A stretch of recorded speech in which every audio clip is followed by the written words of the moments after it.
So hello everyone. आज हम देखेंगे क्लास 10th का जो फर्स्ट चैप्टर है रियल नंबर्स।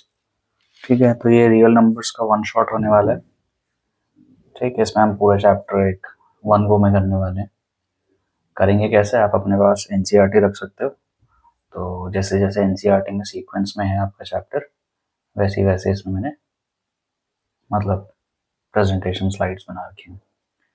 ठीक है, तो उस तरीके से आप अपने पास एनसीईआरटी रखिए, इसको भी फॉलो करते रहिए, एनसीईआरटी में भी देखते रहिए, तो इजी रहेगा फॉलो करना। ठीक है, तो स्टार्ट करते हैं।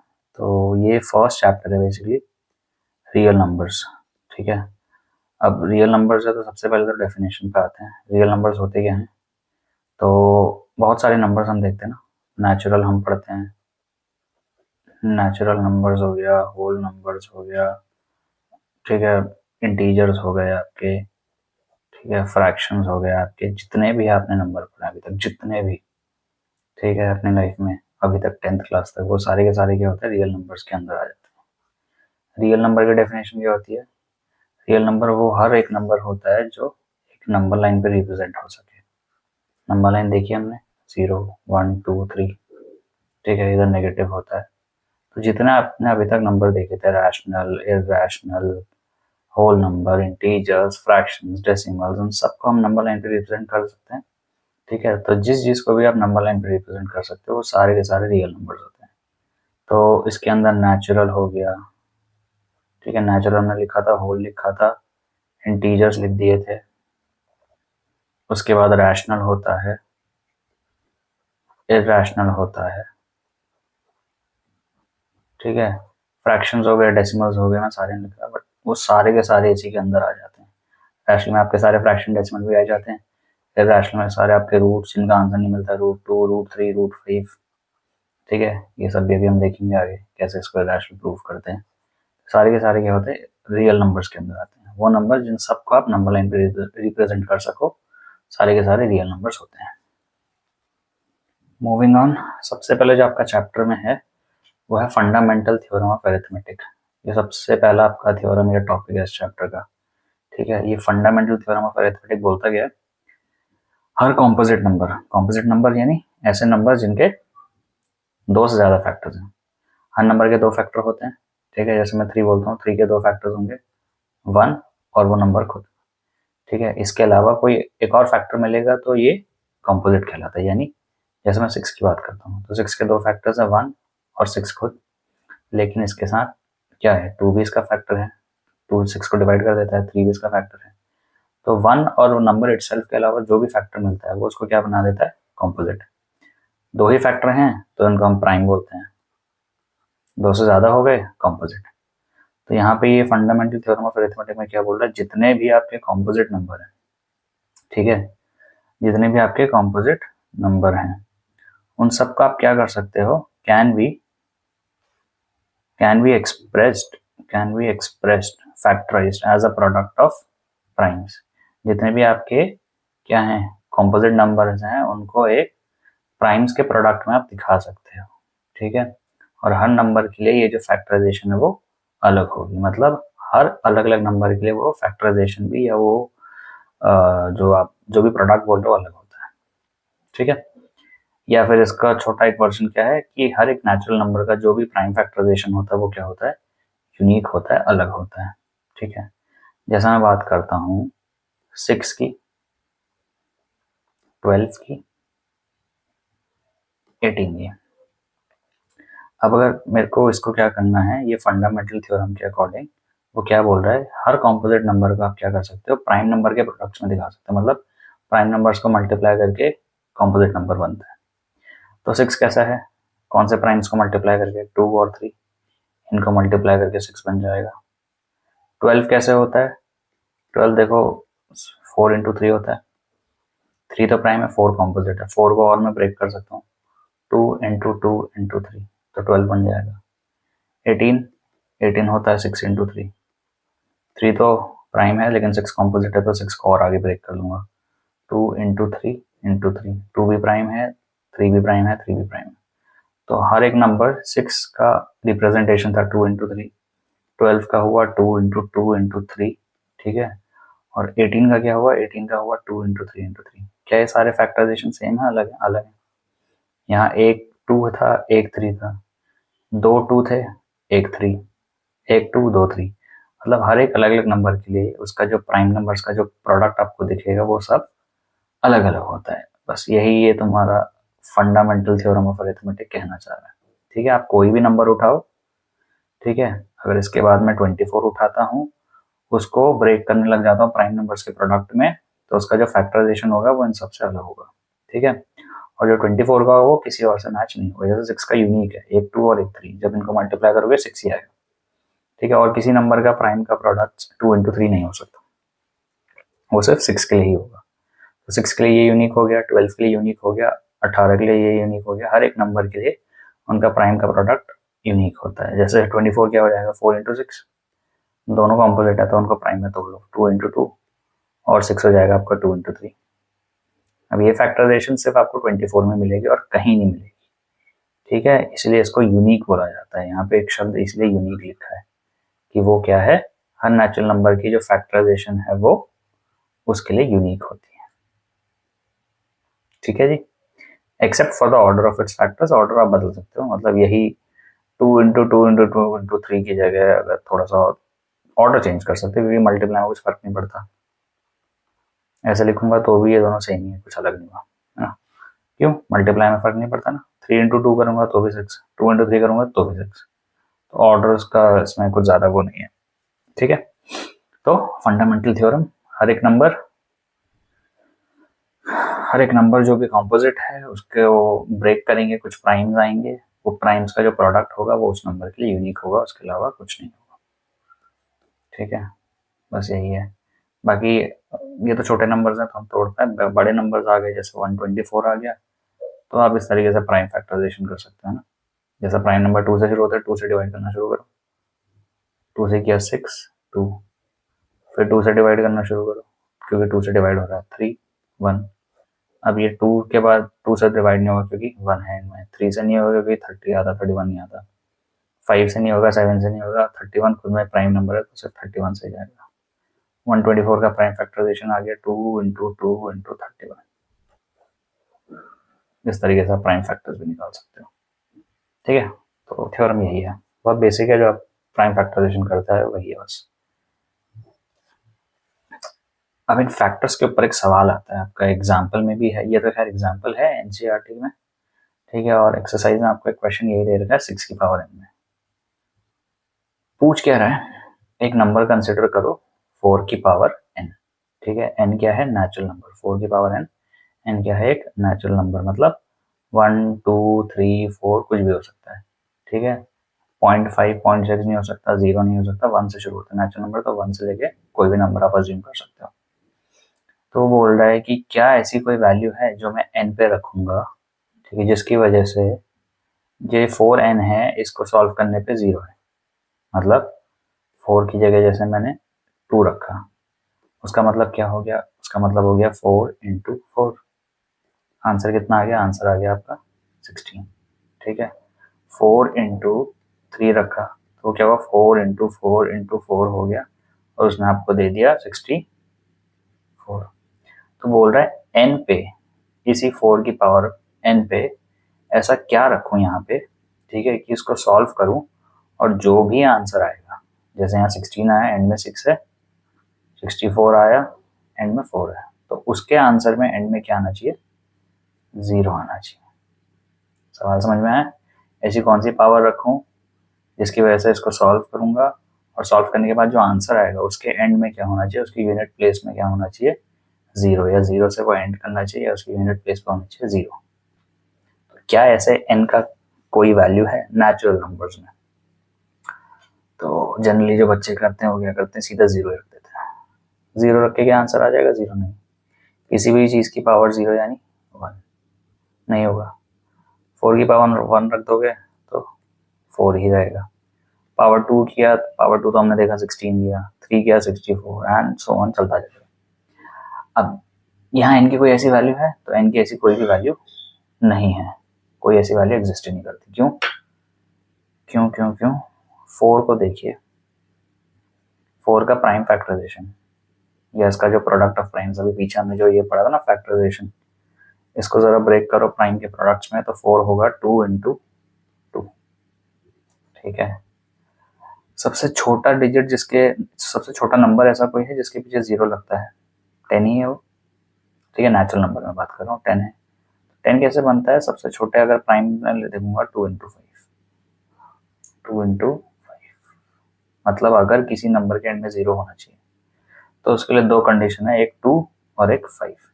ये दोनों होने ही चाहिए, तभी वो नंबर क्या होगा, 0 से एंड होगा। एक 2 और एक 5। लेकिन 4 के प्राइम फैक्टराइजेशन में क्या है, 2 तो है बट 5 नहीं है। 5 नहीं है तो कभी ये 2 इंटू 5 होके एंड में 0 बनाएगा? कभी नहीं बनाएगा। अब आप इसकी 4 की पावर 3 रख रहे हो तो बेसिकली क्या हो रहा है, 2 इंटू 2 की पावर 3 ही तो हो रहा है। लेकिन ये पावर बढ़ाने से क्या इसके अंदर कहीं 5 आ जाएगा? नहीं, वो तो 2 की पावर बढ़ती रहेगी ना। यहाँ 4 की पावर 3 गया तो ये 2 है, तो उसका 3 कर दिया पावर, तो 2 की पावर 2 इंटू 3, 2 की पावर 6, 6 2 हो गया मल्टीप्लाई करने के लिए। 6 2 मल्टीप्लाई करके 0 थोड़ी बन जाएगा। ठीक है, 5 नहीं आ रहा ना क्योंकि एंड में नहीं। तो यहाँ पे n की ऐसी कोई वैल्यू नहीं है जो क्या करेगा, 4 की पावर n को क्या बनाएगा, 4 की पावर n पे ऐसा आंसर लाएगा जिसके एंड में 0 है। याद रखिएगा, 4 की पावर n को 0 नहीं बनाना, 4 की पावर n सॉल्व करने के बाद जो आंसर है उसके एंड में 0 होना चाहिए। मतलब कुछ नंबर लिखा है 647, उसके एंड में 0 हो, ऐसा कोई भी नंबर एग्जिस्ट नहीं करता। क्यों? क्योंकि एक सिंपल सा रीजन है कि भाई जो 4 है अगर उसके प्राइम फैक्टराइजेशन करते हैं, उसको प्राइम्स में तोड़ते हैं तो 2 इंटू 2 आता है। और 10 बनाने के लिए मिनिमम कंडीशन है एक 2 और एक 5। तो 2 तो है लेकिन 5 नहीं है। 5 नहीं है तो ये कभी भी क्या होगा, 10 बना नहीं पाएगा, इसके एंड में 0 आ ही नहीं पाएगा। तो आप 4 की पावर कुछ भी रख लो नेचुरल नंबर में n, वो कभी भी 0 से एंड नहीं होगा। ठीक है, so there is no possible value of n which makes the 4 की power n ends with the digit 0। ठीक है, ये आपका एग्जांपल था। वहाँ पे स्टेटमेंट्स भी लिखी हैं तो आप उसको रीड कर सकते हो, बस वही लिखा है उसने। 4 को बेसिकली इसी तरीके से ब्रेक कर रखा है। ठीक है, तो 4 की पावर जितनी बढ़ाओगे ये 2 की पावर बढ़ती जाएंगी लेकिन 0 नहीं बनेगा, क्योंकि 2 की पावर के एंड में भी कभी 0 नहीं आएगा। ठीक है, तो ये रीजन है उसका, क्योंकि इसके प्राइम में ही कहीं 5 नहीं आता, तो कितना भी पावर बढ़ाओ आंसर में 0 नहीं आएगा। एक्सरसाइज में अगर जाओगे, एक्सरसाइज में सेम क्वेश्चन 6 की पावर n के लिए, तो अब ये टफ थोड़ी है। 6 की पावर, अब 6 क्या होता है, 6 हो गया जी 2 इंटू 3, 2 इंटू 3, तो 6 की पावर n यानी 2 इंटू 3 की पावर n, यानी आप यहाँ जितनी पावर बढ़ाते जाओगे, किसकी पावर बढ़ रही है, 2 और 3 की पावर बढ़ रही है। 2 और 3 की पावर बढ़ती रहेगी तो कहीं पे 5 आएगा क्या? ऐसा तो नहीं है ना 5 आ जाएगा कहीं, नहीं। तो यहाँ पे भी 5 की कमी है, इसलिए ये भी कभी क्या होगा, 6 की पावर n को आप कितना भी सॉल्व करो, उसका जो भी नंबर आएगा उसके एंड में 0 कभी नहीं आएगा। ठीक है, क्यों? क्योंकि इसकी प्राइम फैक्टराइजेशन में ही अगेन वही 10 बनाने के लिए 2 और 5 चाहिए था, तो 2 तो था भी इसके पास लेकिन 5 नहीं था। ठीक है, 5 नहीं था तो इसकी पावर भी कभी सॉल्व होने के बाद आपको आंसर में यूनिट डिजिट पे 0 नहीं देगा। अब अगर मैं 25 की बात करूँ तो 25 की पावर n कभी देगा? 25 क्या है बेसिकली, 5 की पावर 2 है, 5 इंटू 5। तब 25 की पावर बढ़ाओगे यानी 5 की पावर बढ़ा रहे हो अंदर। अब यहाँ पे 5 है लेकिन अब क्या नहीं है, अब 2 नहीं है। तो वही सेम बात हो गई कि इसका प्राइम फैक्टराइजेशन तो क्या बन रहा है, 5 की पावर 2n बन रहा है। ठीक है, 5 की पावर 2n बन रहा है, तो क्या होगा, आप n की पावर कुछ भी रखते जाओ, वो आपको आंसर के एंड में कभी भी 0 नहीं देने वाला है। 5 को तो कितना पावर करते रहोगे, उसके एंड में एक ही नंबर आएगा जो क्या हो जाएगा 5। इसके अलावा तो कोई और नंबर भी नहीं आता इसमें। ठीक है, तो ये क्वेश्चन आपका एनसीईआरटी का भी है, आप कुछ भी दे दे बस उसके प्राइम फैक्टराइजेशन करने, कहने का मतलब ये है। ठीक है, बड़े से बड़ा नंबर, छोटे से छोटा नंबर, जैसे 24 दे दिया, कुछ नहीं, 24 की प्राइम फैक्टराइजेशन करके लिख दो। 24 होता है 2 इंटू 2 इंटू, अभी देखा था ना, 2 इंटू 2 इंटू 2 इंटू 3, है ना। तो 2 की पावर 3 इंटू 3, तो रीजन क्या आएगा, since the prime factors of the number 24 are 2 and 3, hence on increasing the power of 24 only the power of 2 and 3 will be increasing। और क्योंकि 2 और 3 की पावर इंक्रीज हो रही है, बस 5 तो यहाँ कहीं है ही नहीं, so this number will never end with an answer having the unit digit 0। ठीक है, स्टेटमेंट्स आपकी बुक में भी लिख रखे हैं, वहां से पढ़ भी सकते हो। क्या हुआ क्यों हुआ वो मैंने आपको बता दिया। बस कोई भी नंबर है उसको प्राइम से ब्रेक कर देना। ठीक है, मूविंग ऑन। उसके बाद आपके आते हैं एचसीएफ और एलसीएम। प्राइम फैक्टराइजेशन पे ये भी एक अच्छा क्वेश्चन होता है। दो नंबर्स का एचसीएफ एलसीएम निकालना है। एचसीएफ और एलसीएम, एचसीएफ का फुल फॉर्म होता है हाईएस्ट कॉमन फैक्टर, एलसीएम होता है least common multiple. Factor multiple, common common दोनों में, मतलब जो भी नंबर्स दो उसका फैक्टर भी सेम होना चाहिए या मल्टीपल सेम होना चाहिए, कॉमन होना चाहिए। जैसे मैंने बोला 6, आपको एक नंबर दिया 6 और दूसरा नंबर दिया 21। मैंने बोला दोनों का एलसीएम और एचसीएफ निकाल के दिया। तो एलसीएम एचसीएफ, एचसीएफ का मतलब क्या है? सबसे बड़ा नंबर, सबसे बड़ा नंबर जो दोनों नंबर्स को डिवाइड कर सके, सबसे बड़ा नंबर जो दोनों को डिवाइड कर सके। क्यों? एंड में क्या आ रहा है? फैक्टर, फैक्टर मतलब जो उनको डिवाइड करते हैं। और एचसीएफ हाईएस्ट है, तो ऐसा तो नंबर 1 है, 1 है ना जो दोनों को डिवाइड करता है, लेकिन सबसे बड़ा नंबर चाहिए जो दोनों को क्या कर सके? डिवाइड कर सके। ठीक है, एचसीएफ का मतलब होता है सबसे बड़ा नंबर जो दोनों को डिवाइड कर सके। एलसीएम का मतलब क्या हो गया? सबसे छोटा नंबर, सबसे छोटा नंबर, इधर डिवाइड में कर देता हूँ, ये एचसीएफ है। सबसे छोटा नंबर जो दोनों के टेबल में है, दोनों के टेबल में है, या फिर क्या हो, दोनों का मल्टीपल हो। अब भाई ऐसा नंबर ढूंढना है, मतलब 6 के टेबल में भी आया, 21 के टेबल में भी आया। अब कितना बड़ा नंबर ले सकते हैं? बड़ा नहीं, सबसे छोटा नंबर उठाना है। ठीक है, एचसीएफ में फैक्टर सबसे बड़ा उठाना है जो दोनों को डिवाइड करते हैं, एलसीएम में मल्टीपल सबसे छोटा उठाना है। ठीक है, निकालते कैसे? यहाँ ऊपर डेफिनेशन भी दे रखी है। ठीक है, डेफिनेशन से अच्छा हम एग्जाम्पल से देखें, एग्जाम्पल से हम डेफिनेशन को कवर कर पाएंगे। जैसे 6 और 21 ही लेते हैं, तो उस सबसे पहला काम क्या है? Prime factorisation. 6 का प्राइम फैक्टराइजेशन होता है 2 इंटू 3, 21 का हो गया 3 इंटू 7, यही होता है, इसके अलावा तो कुछ नहीं है। प्राइम्स में टूट गया। अब एचसीएफ बोलता है वो नंबर देखो जो दोनों में कॉमन है, वो नंबर ढूंढना है जो दोनों में कॉमन है। ठीक है जी, बस। और उनकी कौन सी पावर? सबसे छोटी पावर। ठीक है, यहाँ तो जैसे 3 की पावर यहाँ पे मेरे को क्या दिख रही है? 1। यहाँ पे 3 की पावर क्या दिख रही है? 1। कॉमन तो 3 है और उनकी पावर भी 1 ही है, तो हाईएस्ट मतलब लोएस्ट पावर भी क्या होगी उनकी? 1 ही रह गई। तो कॉमन तो 3 ही था और दोनों में पावर भी सेम थी, तो छोटा तो कोई है ही नहीं, 3 ही है बस। तो एचसीएफ कितना आ गया? सिंपल 3। मतलब सबसे बड़ा नंबर जो 6 और 21 दोनों को डिवाइड कर सकता है वो कौन है? वो 3 है। ठीक है जी, इस तरीके से दोनों में सेम नंबर ढूंढना है और उनकी जो सबसे छोटी पावर है वो लगा देनी, खत्म। एचसीएफ वो इतना ही है। एलसीएम क्या बोलता है? एलसीएम बोलता है जितने आपको प्राइम नंबर्स दिख रहे हैं अलग अलग, सबको लिखो। 2 दिख रहा है, 3 दिख रहा है, 7 दिख रहा है, तो बोलता है जितना आपको प्राइम नंबर दिख रहा है, 2 दिख रहा है एक प्राइम नंबर, और कौन दिखा? 3 दिखा, और कौन दिखा? 7 दिखा। इन सबकी मैक्सिमम पावर लगाओ। एचसीएफ बोलता है कॉमन ढूंढो सिर्फ, सबसे छोटी पावर। एलसीएम बोलता है जितने प्राइम नंबर हैं, ऐसा नहीं 3 2 बार दिख रहा है तो 2 बार हमने 3 लिख दिया, नहीं। प्राइम नंबर तो 3 है ना, 3 दिख रहा है हमें प्राइम नंबर, तो एक ही बार लिखना उसको। और उसकी सबसे बड़ी पावर, 2 की सबसे बड़ी पावर यहाँ 2 एक ही बार है, 1 ही है, तो 1। 3 की सबसे बड़ी पावर 1 ही है, 1। ऐसा नहीं करना कि 3 की पावर 1 यहाँ है, 3 की पावर 2 कर दी, नहीं। जो दोनों में, इसमें इसमें इन दोनों में से जो सबसे बड़ी पावर है वो लगा देनी। ठीक है, ऐड नहीं करना बस। 7 7 इधर ही दिख रहा है, पावर 1 है 1, बस ये एलसीएम आ गया। मल्टीप्लाई कर दो, 7 3 21, 21 इंटू 2 42। यानी ऐसा सबसे छोटा नंबर जो 6 और 21 दोनों के टेबल में आता है वो कौन है? 42। 21 इंटू 2 करते हो 42 आता है, 6 इंटू 7 करते हो 42। क्या और नंबर्स नहीं है जो 6 और 21 के टेबल में आएंगे? बिल्कुल है, लेकिन वो अब नंबर्स क्या होंगे? 42 से बड़े होंगे। ठीक है, हमें कौन सा चाहिए होता है? लीस्ट, सबसे छोटा। जब एलसीएम की बात करें, फैक्टर कैसा चाहिए होता है? हाईएस्ट, सबसे बड़ा फैक्टर, और सबसे छोटा मल्टीपल। ठीक है, एलसीएम सबसे छोटा मल्टीपल, एचसीएफ सबसे बड़ा फैक्टर है जो दोनों में क्या हो? कॉमन हो। ठीक है, अब अगर डेफिनेशन पे आए तो वही लिखा है। एलसीएम क्या, एचसीएफ क्या बोलता है? Smallest power. स्मॉलेस्ट पावर किसकी? हर कॉमन प्राइम फैक्टर की। इन दोनों में कॉमन क्या था, नीचे सिर्फ 3 था, तो उनकी सबसे छोटी पावर, दोनों में पावर ही 1 थी। एचसीएफ यही बोलता है कि जो भी आप प्रोडक्ट्स उठा, जो भी आप प्राइम फैक्टर ले रहे हो, एक तो वो कॉमन होना चाहिए और उसके सबसे छोटी पावर लगा दोगे तो एचसीएफ।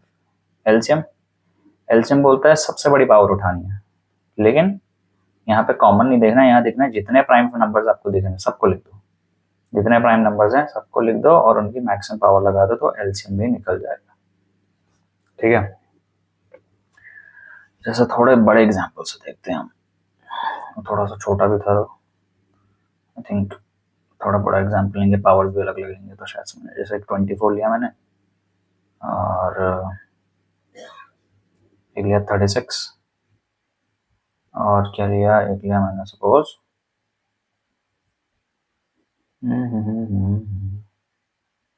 48 ले लेते हैं।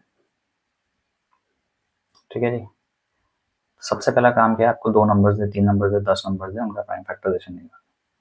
24 होगा 2 इंटू 2 इंटू 2 इंटू 3। 36 होगा, 36 क्या होता है 6 इंटू 6, 6 को तोड़ लो 2 इंटू 3, 6 को तोड़ लो 2 इंटू 3। ठीक है, 48, 48 इज 8 इंटू 6, तो 2 इंटू 2 इंटू 2 8 हो गया, इंटू 6 के लिए 2 इंटू 3 बना दो। ठीक है, क्योंकि यहाँ पे 2 और 3 पावर्स भी कम ज़्यादा दिख रही है।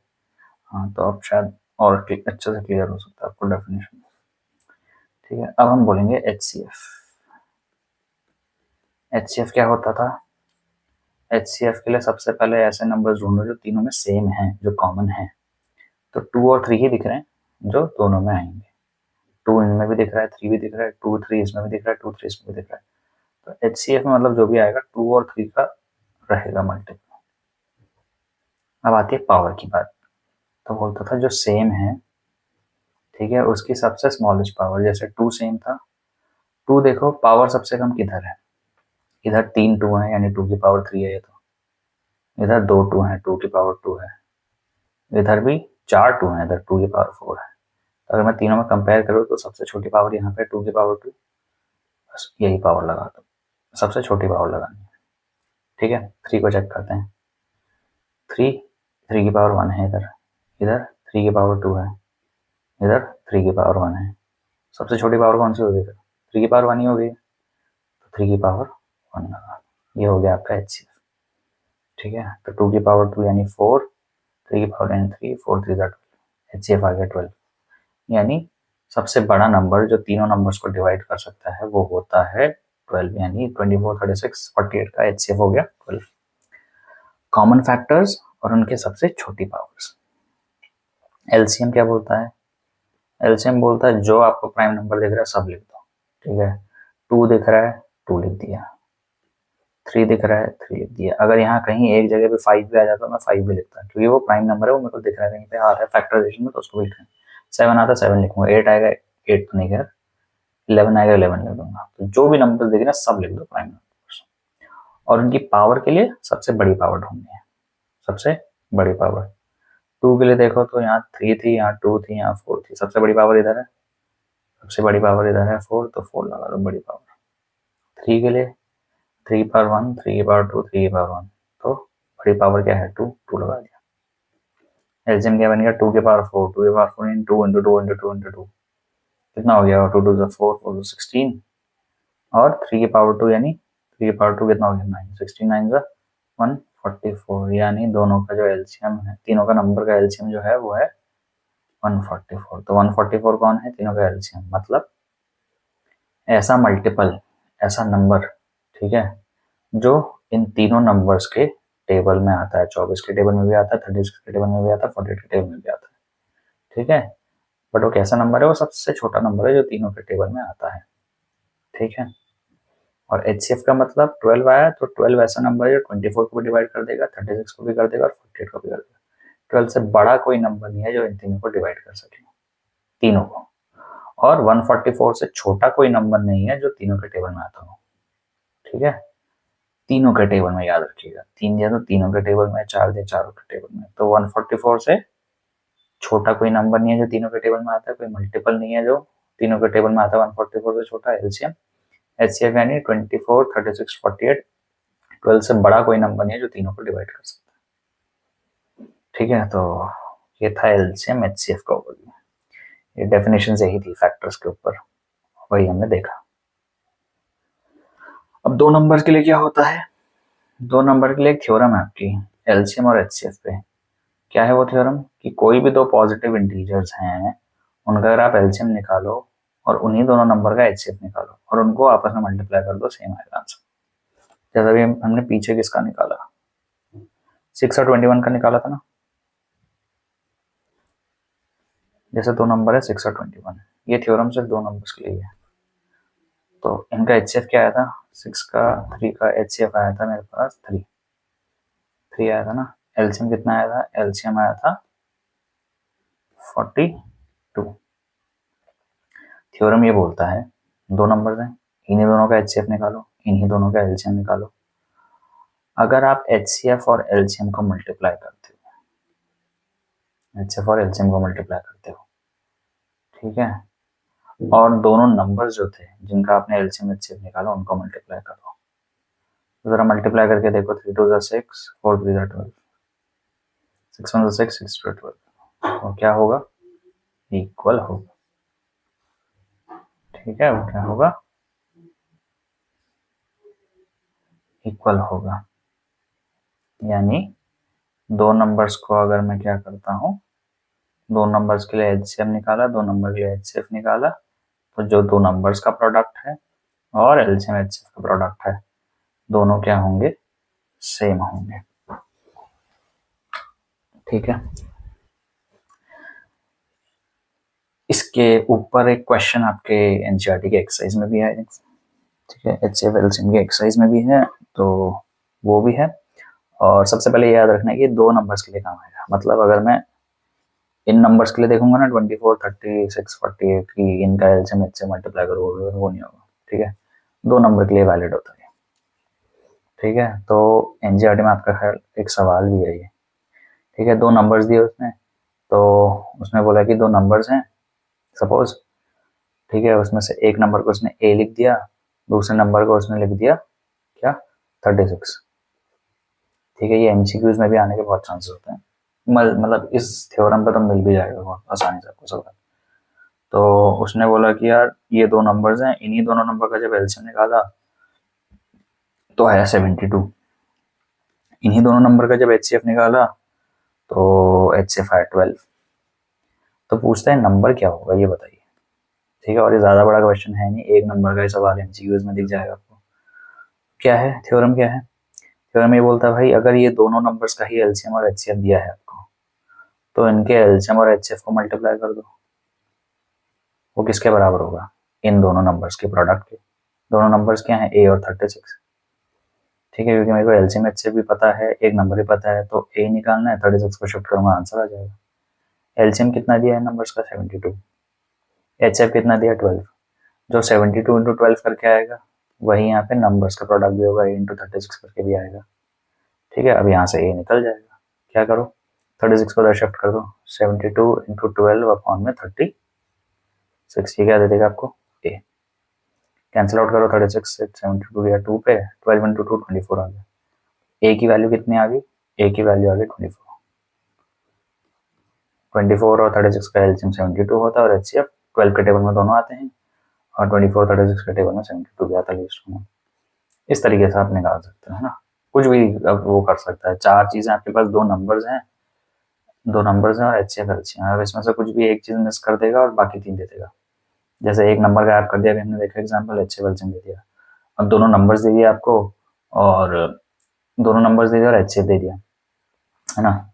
जनरली बच्चे क्या करते हैं इन ऐसे सवालों में कि दो नंबर्स दे दिए 6 और 21, ठीक है, और उनका एचसीएफ दे दिया, एचसीएफ बोल दिया कि 3 है तो एलसीएम पूछा। तो जब ये है कि तीन नंबर आपको दिए, चौथा निकालना, तो आप प्राइम्स की मदद से करने से अच्छा आप ये थ्योरम काम में ले लो। क्यों? क्योंकि दोनों नंबर्स को जो मल्टीप्लाई करके आएगा एलसीएम एचसीएफ पे मल्टीप्लाई करके वही आएगा, एलसीएम इंटू एचसीएफ, यानी एलसीएफ कितना 3, शिफ्ट करोगे सीधा एलसीएम निकलेगा, वो फैक्टर्स वाला करने की भी जरूरत नहीं है। ठीक है, ये 2 से कटा, आ गया आंसर कितना? 42 आ गया। एलसीएम में देखो 42 ही था यहाँ पे। ठीक है, तो ये थ्योरम है दो नंबर्स के लिए। दोनों नंबर को मल्टीप्लाई करो एलसीएम एचसीएफ को मल्टीप्लाई करो सेम होता है। इस पे बेस एमसीक्यूज मिलेंगे आपको।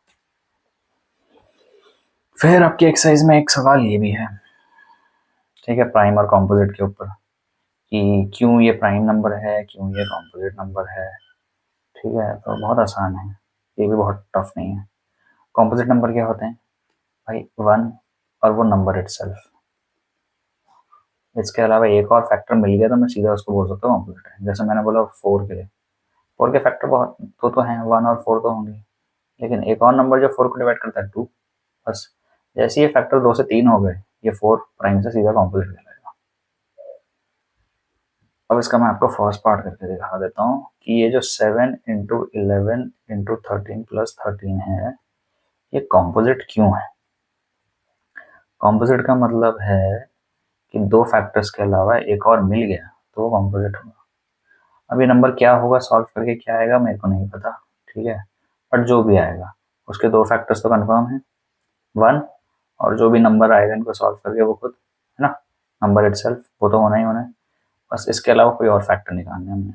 हम क्या करेंगे, ये पूरा मल्टीप्लाई हो रहा है, यहाँ पे 13 प्लस हो रहा है, दोनों जगह 13 दिख रहा है, ठीक है। 13 को आप कॉमन ले लो, कॉमन लेते ही क्या हुआ, कॉमन लेते यहाँ ब्रैकेट आएगा, इस पूरे में से 13 गया बाहर, क्या रहेगा 7 इंटू 11, 7 इंटू 11, इस 13 में से 13 चला गया तो क्या रह गया +1, ठीक है। जो भी नंबर आया, क्या मैंने इसको 2 नंबर में ब्रेक करा जिनको मल्टीप्लाई करके यही नंबर आएगा, ठीक है।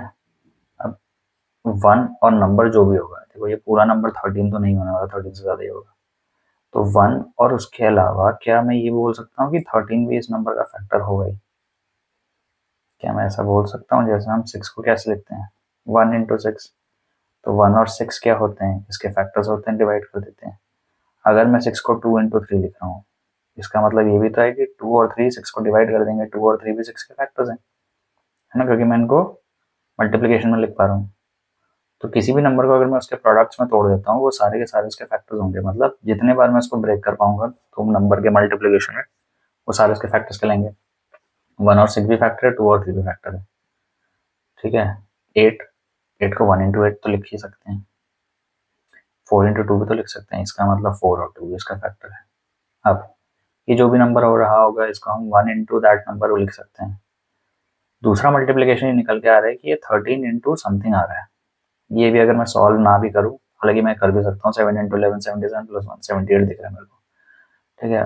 नहीं भी कर रहा तो ये जो भी नंबर है, ठीक है, अभी के लिए मैं 78 लिख देता हूँ। नहीं भी अगर मैं सॉल्व कर रहा तो मेरे को दिख रहा है ना 1 एंड नंबर इटसेल्फ के अलावा 2 और फैक्टर्स हैं, ठीक है। मिनिमम तो है, क्या पता ब्रेक करने पर और निकले, लेकिन मिनिमम तो दिख रहे हैं मेरे को 2 और फैक्टर्स हैं। बस 2 के अलावा तीसरा फैक्टर चाहिए होता है कॉम्पोजिट प्रूफ करने के लिए। तो ये जो भी नंबर रहा होगा 1 इंटू इटसेल्फ के अलावा 2 नए फैक्टर्स इसके निकल गए, 13 और 78। बस जहाँ 2 से ज़्यादा फैक्टर्स निकले वो नंबर क्या बन जाएगा, कॉम्पोजिट बन जाएगा। ये नंबर कॉम्पोजिट है, बहुत सिंपल है, ठीक है, कुछ नहीं किया था, बस 13 कॉमन लिया, 13 कॉमन लेते हैं मल्टीप्लिकेशन में आ गया। मल्टीप्लिकेशन में यही थ्योरम होता है कि भाई अगर आप मल्टीप्लाई में दिखा रहे हो तो सारे के सारे नंबर्स उसके फैक्टर होंगे। तो ये 13 जो भी आएगा मल्टीप्लाई कर वो उस पूरे नंबर को भी डिवाइड कर देगा, तो उसके फैक्टर कहलाएगा। 2 से ज़्यादा फैक्टर हो गए तो वो कॉम्पोजिट नंबर बन जाता है, तो कॉम्पोजिट प्रूफ हो गया, है ना। बस यही था सब। सेम काम इसमें भी है। इसमें क्या कॉमन दिख रहा है, पहले कॉमन ढूंढो, 5। इसमें क्या कॉमन दिख रहा है, 5 दिख रहा है ना। 5 कॉमन लोगे तो 5 इंटू समथिंग ये फिर बन जाएगा, तो 1 इंटू जो भी नंबर ये रहा होगा उसके अलावा 2 अलग फैक्टर मिल गया, 5 इंटू समथिंग, 2 अलग फैक्टर मिलते ही क्या बन जाएगा, कॉम्पोजिट नंबर हो गया प्रूफ। इतना ही है बस ये प्रूफ करने के लिए, ठीक है। अगली कैटेगरी जो एलसीएम एचसीएफ पे आती है वो ये है, जहाँ पे आपको आंसर्स निकालने होते हैं। जैसे स्टेटमेंट बेस्ड क्वेश्चन है, there is a circular path around a sports field. Sonia एक सर्कुलर पाथ को कवर करने में 18 मिनट ले रही है, रवि उसको कवर करने के लिए 12 मिनट ले रहा है, ठीक है। सेम पॉइंट से स्टार्ट करते हैं, सेम टाइम पे, सेम डायरेक्शन में भी जा रहे हैं, तो कितने टाइम बाद वो फिर से स्टार्टिंग पॉइंट पे मिलेंगे, स्टार्टिंग पॉइंट पे कितनी देर बाद मिलेंगे। सर्कल, सोनिया, रवि एक पॉइंट से स्टार्ट कर रहे हैं, ठीक है, घूम रहे हैं, घूमे, घूमे और वापस यहाँ पे आए। ठीक है, अब सोनिया को कितना टाइम लग रहा है? 18 मिनट। रवि को कितना लग रहा है? 12 मिनट। जो भी है, अगर उल्टा भी है तो बोल रहा है जब इन्होंने स्टार्ट किया, चालू किया घूमना, जाहिर सी बात है, देखो टाइम अलग अलग लग रहा है तो स्पीड भी अलग अलग होगी। कोई जल्दी पहुंच रहा है, कोई लेट पहुंच रहा है इस पॉइंट पे। एक ऐसा टाइम होगा उसमें कभी ना कभी जब दोनों एक बारी फिर इस पॉइंट पे एक साथ मिलेंगे। ठीक है, ऐसा पॉइंट होगा। वही पॉइंट पूछ रहा है आपको कि वो कितनी देर बाद आएगा, कितनी देर बाद आएगा। अब हिट एंड ट्रायल से भी कर सकते हो। सोनिया को एक राउंड मारने के लिए लग गया 18 मिनट। ठीक है, 2 राउंड्स कंप्लीट करेगी तो कितने लग जाएंगे? 36। 3 राउंड कंप्लीट करेगी तो 72। रवि को देख लो, एक राउंड कंप्लीट किया, 12 मिनट लग गए जी। दूसरा किया, 12 और लग गए, यानी 24 लग गए। तीसरा किया, 36। चौथा किया, 48 एंड सो ऑन। ये भी आगे बढ़ता रहेगा। अब जरा ये देखिए, 36 मिनट बाद सोनिया ने 2 राउंड कंप्लीट कर दिया। मतलब सोनिया ने यहाँ से अगर शुरू किया था, 2 राउंड कंप्लीट करके, 1 2 ऐसे कंप्लीट करके, फिर यहीं पे हो गया। रवि भाई साहब भी वही कर रहे हैं, 1 2 3 कंप्लीट करके वो 36 मिनट बाद इसी पॉइंट पे होंगे। है ना? फर्क क्या है? फर्क बस ये है कि सोनिया ने 2 राउंड कंप्लीट किए, रवि ने 3 करे। लेकिन 36 मिनट बाद वो दोनों फिर से वहीं मिल जाएंगे ना एक दूसरे को, स्टार्टिंग और एंडिंग में। उससे पहले तो आगे पीछे हो रहे होंगे, आगे पीछे हो रहे होंगे, मिल नहीं पा रहे होंगे। 36 मिनट बाद ऐसा होगा कि अगर मिल भी रहे हैं तो स्टार्टिंग पॉइंट पे नहीं मिलेंगे।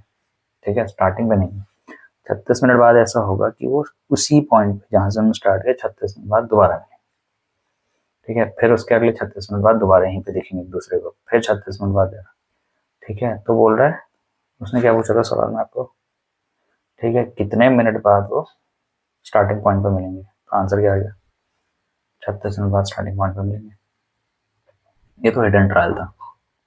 हिडन ट्रायल ये है कि छोटे छोटे नंबर से तो हो जाता है। अब वो कहना क्या चाह रहा है? देखो, कितने टाइम बाद सेम जगह पे मिलेंगे, मतलब कुछ चीज़ कॉमन होगी, है ना? कुछ टाइम कॉमन होगा कि भाई 40 मिनट बाद अगर मैं बोल रहा हूँ 40 मिनट बाद मिलेंगे, तो 40 मिनट बाद इसमें भी, ये भी वही, रवि भी वही होना चाहिए था 40 मिनट बाद, और सोनिया भी वही होनी चाहिए थी 40 मिनट बाद। तो हम कॉमन ढूंढ रहे हैं, है ना? कॉमन अभी हमने देखा या तो HCF या LCM। 2 नंबर्स के बीच में कॉमन देख रहे होते हो तो है तो HCF या LCM।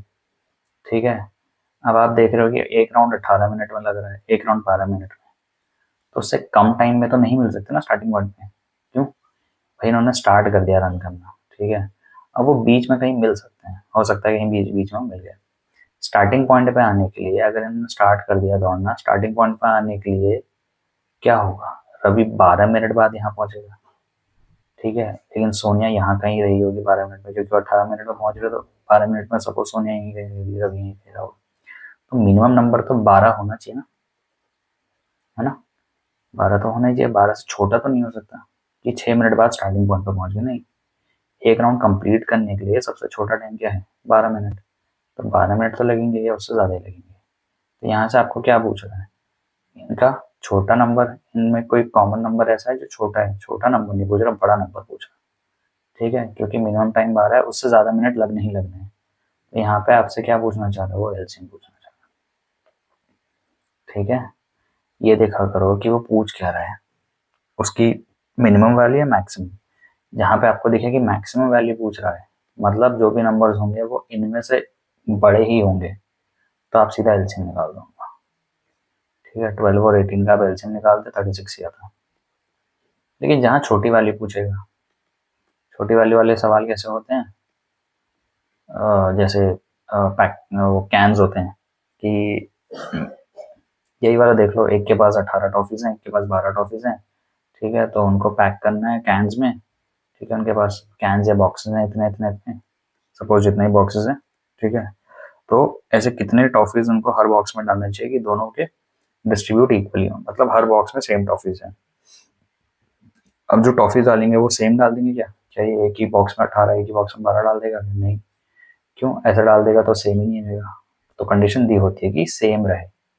ठीक है, डिस्ट्रीब्यूट जहाँ होगा, डिस्ट्रीब्यूट करने पे वैल्यू छोटी होती है तो HCF निकाल दो उसका। ठीक है, तो यहाँ पे अगर ऐसा सवाल है तो यहाँ पे एचसीएफ निकाल दो। एचसीएफ कितना होगा, 6 हो जाएगा। यानी हर कैन में अगर आप 6 टॉफीज डालोगे, ठीक है, तो हर कैन क्या होंगे, कंप्लीटली फिल भी होंगे और सारे कैन में वैल्यू भी इक्वली रहेगी, है ना। एक कैन में 6 डालोगे तो 18 के 3 बॉक्सेस बनेंगे, 12 के 2 बॉक्सेस बनेंगे, लेकिन हर कैन में इक्वल वैल्यू होगी। ठीक है, तो ये देखा करो, मिनिमम पूछ रहा है, मैक्सिमम मैक्सिमम पूछ रहा है, सीधा आप एलसीएम निकाल दो।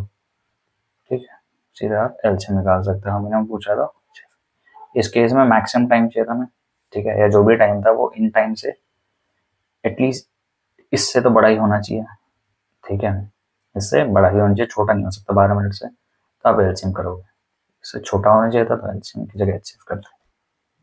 ठीक है, तो ऐसा कुछ सवाल आपको मिल सकते हैं एलसीएम एचसीएफ पे स्टेटमेंट बेस। अब एक थ्योरम है यहाँ पे, let P be a prime number. ये थ्योरम थोड़ी इंपॉर्टेंट है, आगे काम आने वाली है। थ्योरम क्या है, अगर एक नंबर है पी जो प्राइम है, ठीक है, और प्राइम नंबर किसी नंबर ए स्क्वायर को डिवाइड करता है, वही प्राइम नंबर क्या करेगा, ए को भी डिवाइड करेगा।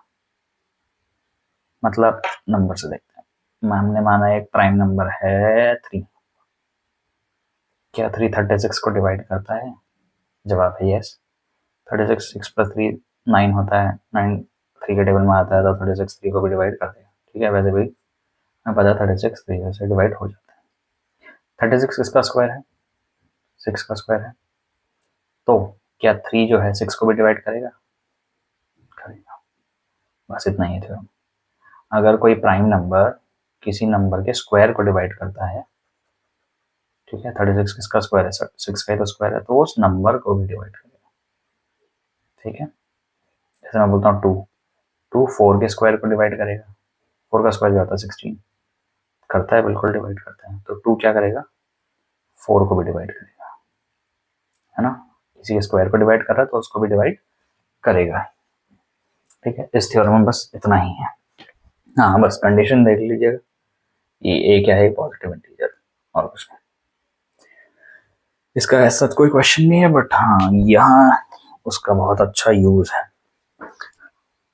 एक जो सबसे इम्पोर्टेंट टॉपिक है इस चैप्टर का वो यही है कि रूट 2 को प्रूव करो इर्रेशनल। इर्रेशनल नंबर क्या होते हैं, इर्रेशनल बेसिकली ऐसे नंबर्स जिनका डेसिमल एक्सपेंशन यूज होता है, ऐसे नंबर्स होते हैं जो आपने सॉल्व करा तो वो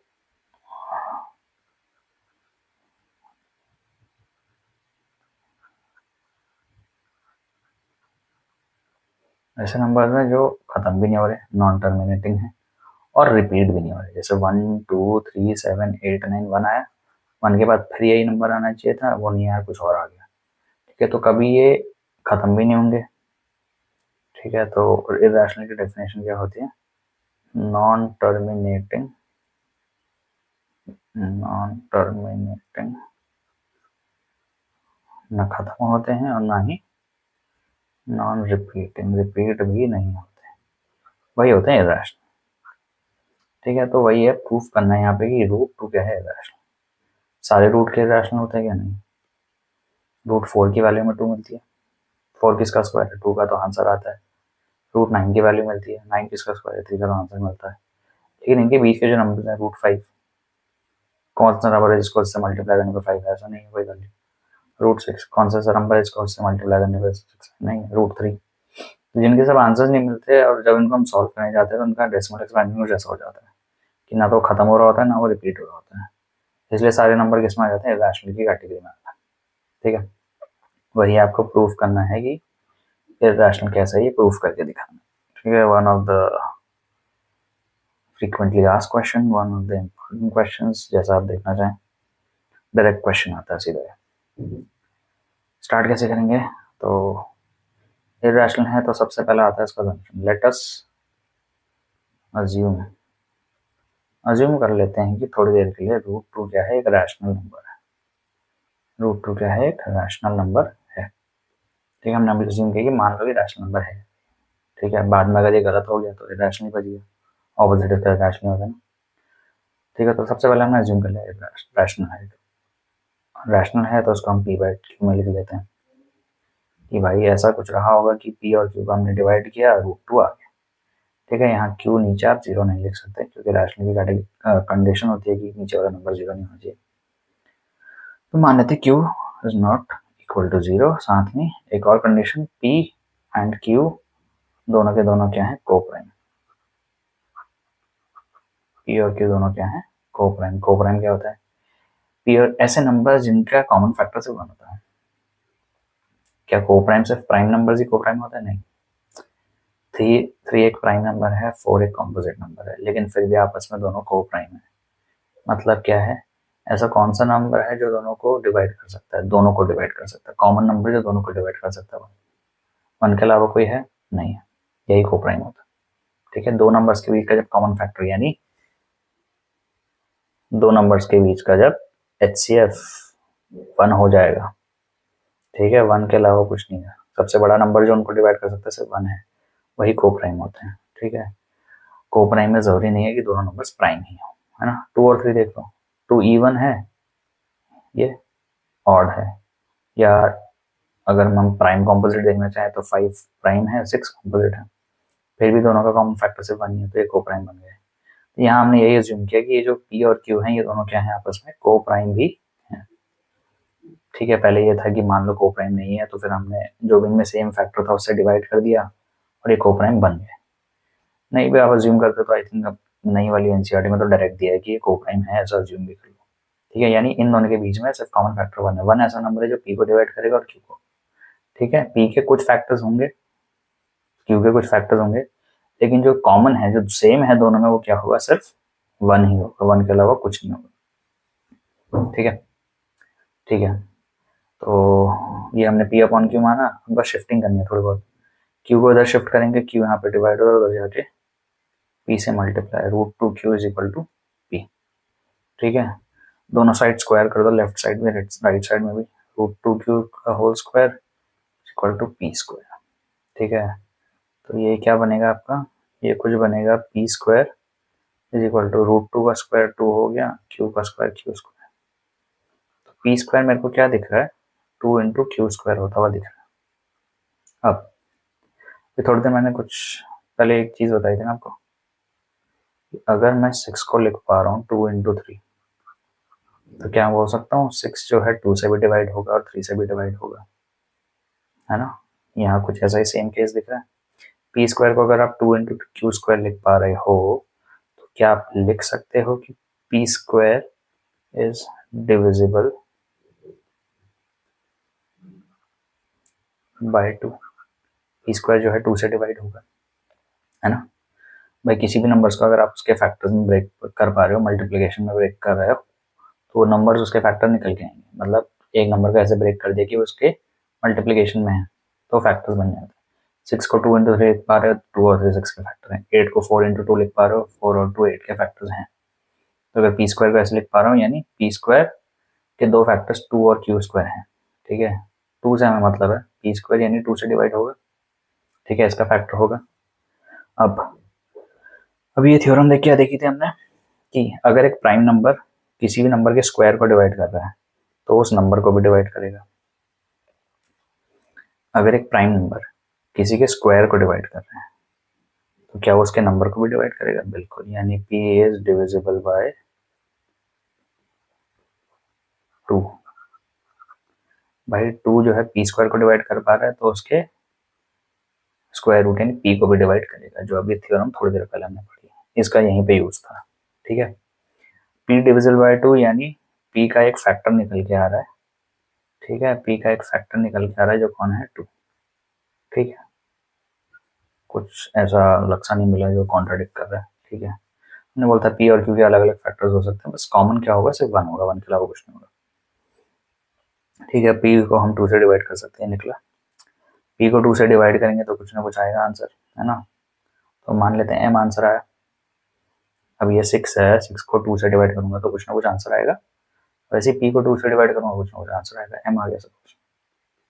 शिफ्ट कर दोगे 2 को, 2 यहाँ डिवाइड है, तो जाके multiply, p is equal to 2m हो गया। p की वैल्यू क्या निकल के आ गई, 2m। इस p is equal to 2m को क्या करो, इस p is equal to qm को आप यहाँ पुट कर दो, यहाँ पुट कर दो। ठीक है, ये सॉल्व होकर क्या आया था, ये आया था ना, P square is equal to 2q square, ये आया था ना, पी स्क्वायर 2q²। p की जगह मैं क्या लिख सकता हूँ? p की जगह मैं लिख सकता हूँ 2m। तो p का स्क्वायर हो रहा है यानी 2m का स्क्वायर हो रहा है। 2m का स्क्वायर करूंगा होल स्क्वायर तो 2 का स्क्वायर 4m का स्क्वायर m²। 2 से 4 कटा, कितना आंसर है 2। तो ये कुछ ऐसा दिख रहा है 2m² is equal to q²। थोड़ा और अच्छे से अगर मैं इसको लिखूंगा तो 2 × m² is equal to q²। अभी यही कुछ हमने p के लिए देखा था।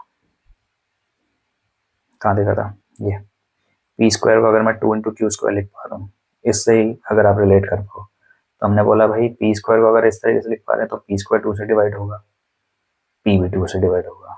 अब अगर हम ऐसे ही लिख पा रहे हैं और इसको मैं फिर से वही 2 × 3 इज इक्वल टू 6 से कंपेयर करूँ तो 2 और 3 6 के फैक्टर्स बन रहे हैं, तो q² के फैक्टर m² भी होगा, 2 भी होगा। यानी मैं बोल सकता हूँ q² is divisible by 2। Same काम जो हमने p के लिए किया अब हम q के लिए कर रहे हैं। 2 × m² is equal to q² लिख पा रहे हैं, यानी q² m² से भी डिवाइड होगा, 2 से भी डिवाइड होगा। m² को मेरे को कुछ नहीं करना है, 2 लेना है बस। q² 2 से भी डिवाइड होगा, ठीक है। अब ये जो पीछे थ्योरम पड़ी प्राइम नंबर्स, 2 अगर किसी के स्क्वायर को कर रहा है तो उसको भी करेगा नंबर को। जैसे p² को 2 से डिवाइड किया तो p भी 2 से डिविजिबल होगा। अब q² भी 2 से डिविजिबल हो रहा है तो q भी भाई सब डिविजिबल होगा, q भी डिविजिबल होगा 2 से, है ना। बस कॉन्ट्राडिक्शन हो गई शुरू। क्या कॉन्ट्राडिक्शन या क्या चीज अलग हो गई है जो हम करते हुए आ रहे थे? जो अच्छा q का फैक्टर भी क्या निकल गया है? 2 निकल गया है, तो 2 है वो q का फैक्टर है। अभी अभी थोड़ी देर पहले हमने कुछ अज्यूम किया था, p और q को क्या अज्यूम किया था? कोप्राइम। हमने बोला ऐसा नंबर जो p और q दोनों को डिवाइड कर सकता है वो सिर्फ कौन है? 1 है। 1 के अलावा तो हो ही नहीं सकता कोई। हमने ये बोला, यहाँ सॉल्व करके देखा तो यहाँ दिखा कि p जो है 2 से डिवाइड हो जा रहा है, q भी है जो 2 से डिवाइड हो रहा है। तो यहाँ दोनों को तो देख के लग रहा है कि नहीं 1 नहीं है यार, सबसे बड़ा नंबर जो दोनों को डिवाइड कर रहा है वो 2 भी है, ठीक है। बस यही कॉन्ट्रडिक्शन है। यहाँ आप बोल रहे हो कि एक नंबर जो दोनों को डिवाइड कर सकता है सिर्फ 1 है, 1 के अलावा कुछ नहीं हो सकता है।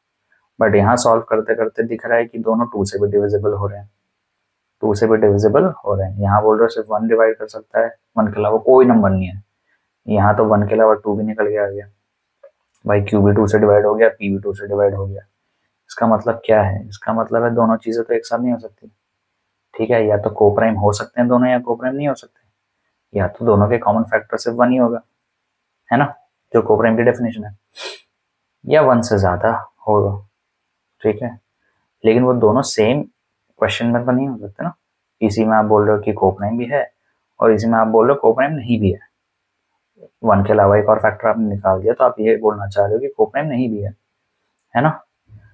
तो बस यही कॉन्ट्रडिक्शन है कि एक ही सवाल में हम p और q को कोप्राइम भी बोल रहे हैं और प्रूफ करते करते हम उनको कोप्राइम नहीं भी बोल रहे हैं, ठीक है। तो दोनों चीजें पॉसिबल नहीं है, इसलिए हमारा जो अजम्पशन था कि p और q कोप्राइम है वो गलत था, है ना। p और q कोप्राइम है वो गलत था। तो अगर ये अजम्पशन गलत था तो उससे ऊपर वाला अजम्पशन भी गलत ही रहा होगा, क्या कि √2 रैशनल है, ठीक है। क्योंकि अगर ये रैशनल होता और p और q कोप्राइम होते तो उसके बाद 2 फैक्टर नहीं निकलते, इनका तो कोप्राइम के अलावा भी एक फैक्टर निकल गया, ठीक है। तो वो किस लिए हुआ कि जो हमारी फसाद की जड़ थी वो ये थी कि यहाँ से हमने अज्यूम कर लिया था कि मान लेते हैं रैशनल है, ठीक है। रैशनल नहीं था तो ऊपर कोप्राइम आया, कोप्राइम आने के बाद नीचे लेकिन कोप्राइम नहीं भी आया, तो एक ही सेंटेंस में दोनों चीजें नहीं हो सकते, इसलिए हमारा अजम्पशन गलत होता है कि √2 रैशनल है। इसका मतलब √2 क्या है? रैशनल ही है, रैशनल नहीं है तो इरैशनल बचता और क्या बचेगा, है ना। तो इस तरीके से आप प्रूफ करते हो रैशनल, ठीक है। दोबारा देख लेते हैं। स्टार्ट कैसे किया? अज्यूम किया कि रैशनल है, p बाई q में लिखा, उन दोनों को अज्यूम किया कि कोप्राइम है, मतलब दोनों के पास सिर्फ एक ही फैक्टर है 1 कॉमन, ठीक है। इसके बहुत फैक्टर्स हो सकते हैं अनगिनत, इसके बहुत कॉमन हो सकते हैं, लेकिन जो सेम है जो कॉमन है ठीक है, जो दोनों को डिवाइड करेगा वो सिर्फ वन, वन के अलावा कुछ भी नहीं हो सकता। शिफ्टिंग करी, ठीक है, शिफ्टिंग करके P square is equal to 2 into Q square किया, स्क्वायर किया था यहाँ पे, फिर 2 इंटू क्यू स्क्वायर आया। फिर एक बेसिक चीज़ से हमने अज्यूम किया, कंपेयर किया कि अगर 6 को 2 इंटू 3 लिख पा रहे हैं पी स्क्वायर का, तो 6 2 से भी डिवाइड होता है, 3 से भी, पी स्क्वायर भी 2 से भी डिवाइड होगा, क्यू स्क्वायर से भी होगा। तो पी स्क्वायर अगर 2 से डिवाइड हो रहा है तो पी भी 2 से डिवाइड होगा, ठीक है। पी का एक फैक्टर 2 हो सकता है, ठीक है, ये गलत नहीं था। गलत कब होने लग गया, जब हमने P upon 2 is equal to M लिया, ठीक है, ये P is equal to 2m यहाँ पुट करा, तो यहाँ क्या हुआ, ये और यहाँ पे ये स्क्वायर किया, कैंसिल आउट किया, तो 2m is equal to q square आ गया। क्यू स्क्वायर का फैक्टर कौन निकल गया, फिर 2। अगेन यही सेम केस कंपेयर करके, ठीक है। एनसीईआरटी में थोड़ा सा 2-3 चीजें लिखी नहीं है, बस इतना ही फर्क है, बाकी कंपेयर करके आप समझ सकते हो उसमें क्यों लिखा है। तो क्यू स्क्वायर अगर 2 से डिवाइड होगा तो क्यू भी 2 से डिवाइड होगा, बस यही अजम्पशन गलत हमने की थी, ठीक है। हमने बोला था यहाँ पे को प्राइम है दोनों, वन के अलावा कोई भी ऐसा नंबर नहीं है जो दोनों को डिवाइड कर सकता है, लेकिन यहाँ वन के अलावा हम देख रहे हैं पी का फैक्टर भी 2 है, क्यू का फैक्टर भी 2 है, यानी 2 ऐसा नंबर है जो दोनों को डिवाइड कर रहा है। यहाँ हम बोल रहे कोई नहीं है जो वन के अलावा डिवाइड कर सकते हैं, हम बोल रहे 2 है जो दोनों को डिवाइड कर सकता है।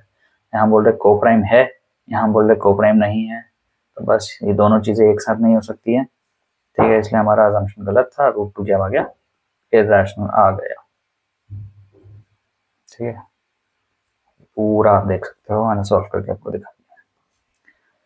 बस ये लास्ट पार्ट है, इसके अलावा बाकी जो आपको सवाल दिए हैं वो कुछ ऐसे दिए हैं कि आई थिंक एक सवाल 1/√2 है आपकी एक्सरसाइज में, कुछ नहीं, उसका पी अपन उसको कैसे सॉल्व करना है, उसको भी आप रैशनल अज्यूम करोगे, let us assume that 1/√2 is rational, तो √2 क्या बन जाएगा, पी बाई क्यू।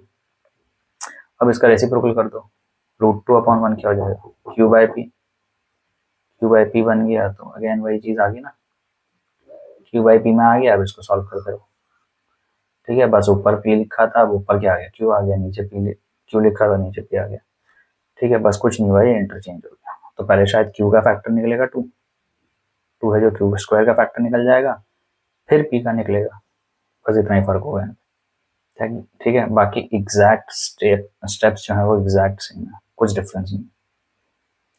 एक आई थिंक प्लस वाला है, 4 + √2, ये प्रूफ करो रैशनल है।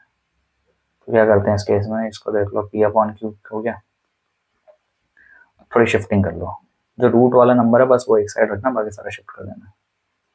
तो ये पी यहाँ पे ऐड हो रहा था √2 के साथ, यहाँ जाके क्या हो जाएगा, यहाँ जाके क्या हो जाएगा, जस्ट से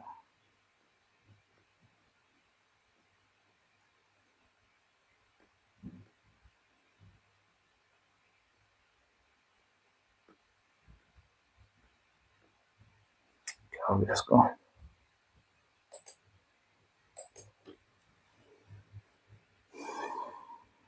तो यहाँ जाके वो +4 और था, इधर जाके क्या हो जाएगा, -4। इसके नीचे कुछ नहीं तो 1, एलसीएम लोगे तो नीचे क्यू से मल्टीप्लाई कर दो, ऊपर क्यू से मल्टीप्लाई कर दो, सेम बनाने के लिए, ये बेसिकली आ जाएगा p -4q/, ठीक है। अच्छा हाँ, पी और क्यू का आप नेचुरल नंबर भी अज्यूम कर सकते हो, वही लिखा होता है स्टेटमेंट, तो ठीक है, वो भी कर सकते हो। तो प्लस माइनस जो भी मिलेगा आपको, मल्टीप्लाई मिलेगा, आपको कुछ नहीं करना, बस √2 को एक साइड रखना, बाकी सारा शिफ्ट करके आंसर निकाल देना। अब ये जो भी नंबर होगा p -4q/q, तो ये जो भी सॉल्व हो के आएगा ये रैशनल एक नंबर होगा भाई, प्लस होगा माइनस होगा, फ्रैक्शन में आ जाएगा, होगा तो रैशनली, है ना, जो भी सॉल्व करके आएगा।